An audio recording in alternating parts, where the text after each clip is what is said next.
few minutes ago, the President, His Excellency Bola Ahmed Tinubu, signed into law the Students' Loans Bill. And that Students' Loans Bill, you all know what it entails, what it connotes, the meaning. This is a promise made during the presidential campaign by the then candidate, His Excellency Bola Ahmed Tinubu, that he will bring back the issue of the student loans issue onto the front burner. And today, that promise he made has been kept. He has just signed that bill into law, which henceforth will allow or enable our indigent students to access the federal government loans to fund their educational pursuit or career.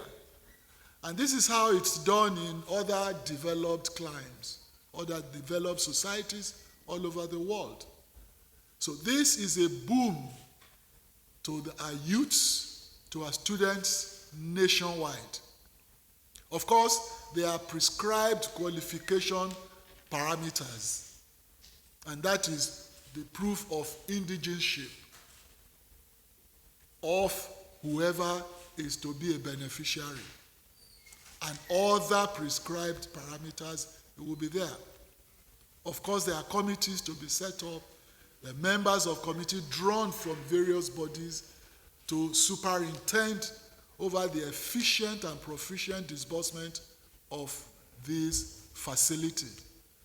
So, once again, I'm sure you get the video clips of the president signing the bill just a few minutes ago.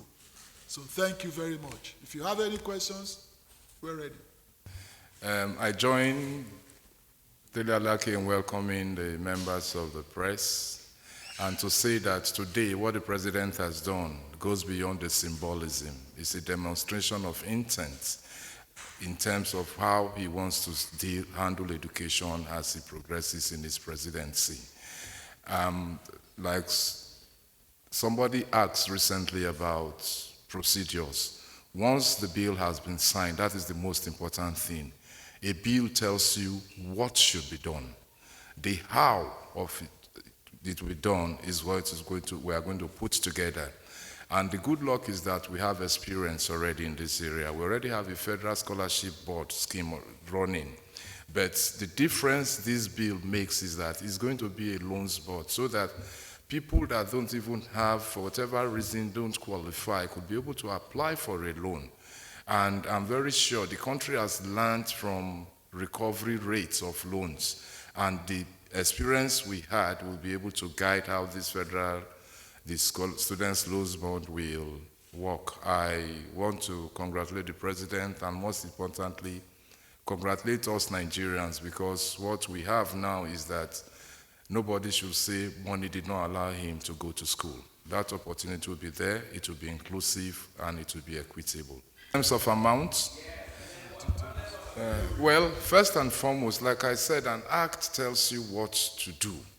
The how will be done in terms of procedure.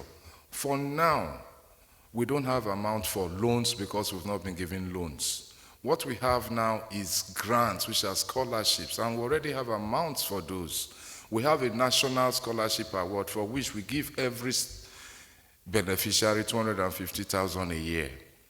The last administration in the last 2 years approved a scheme called revitalization of teachers.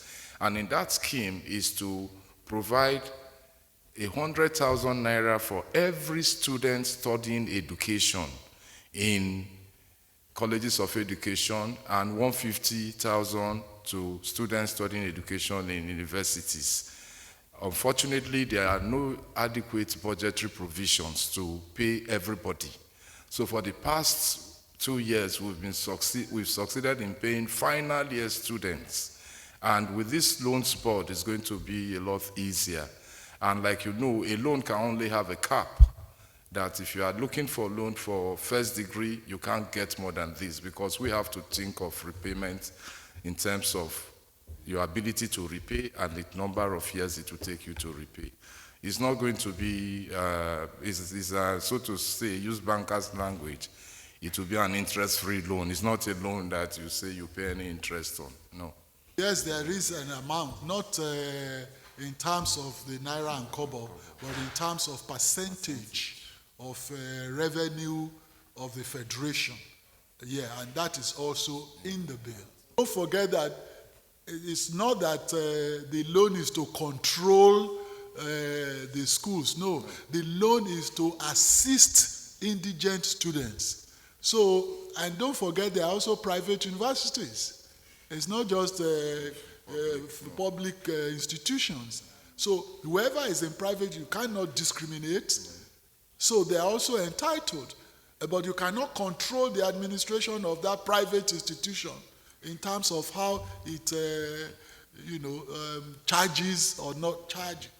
So, not charge. So whatever it is, the essence is to assist indigent students who find it difficult or whose parents find it difficult to afford the school fees. It's done everywhere else in the world.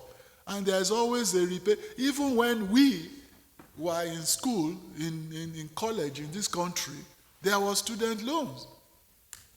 We had access to it in those days, and I think it was the military that cancelled it. Of course, at that time, because of lack of data, the repayment process was a little bit untidy, and so the recovery rate was quite poor at that time. But we've graduated, we've developed more in terms of technology, so there's a vast amount of data available, to capture those who are beneficiaries and then to ensure a very high rate of recovery.